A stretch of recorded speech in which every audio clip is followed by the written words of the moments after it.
Chat. Switch on your TV or radio and you're almost bound to pick up a chat show. Media chat is one of the preoccupations of the age. Professional chatterers make a living out of the eye-watering fees they receive for their willingness, at the drop of a hat, to chat on air or television about anything or nothing. And a vast number of men and women seem to enjoy listening to or watching the chattering class doing what they love to do, namely chat, endlessly chat. Modern man, it seems, simply cannot get enough chat and is willing to pay for it. It is solemnly announced that the King or Prime Minister is suffering from bunions.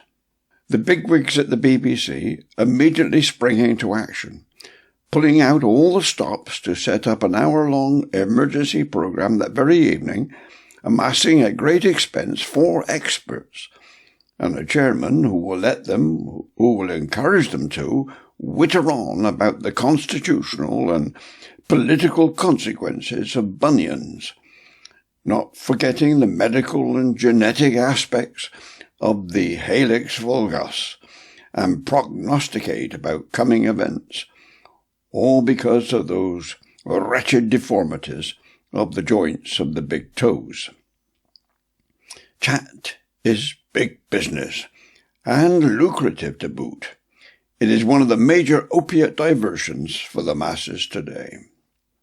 Of course, the ability to chat and the love of it is as old as Adam, going back not quite as far as that, 100 years ago, when the prima donna orator of the time, David Lloyd George, was asked what notice he would require if invited to make a speech.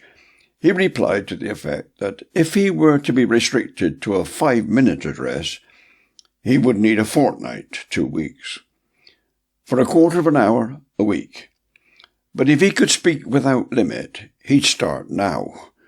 He could chat, you see. He was never stuck for a word. Just fire the starting gun.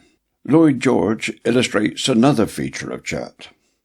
During the First World War, he knew how to move his audience when addressing a crowd from a public platform in order to get the nation to send its sons to the front.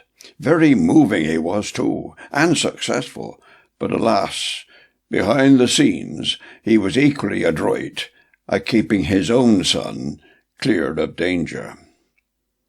So much for chat, for now.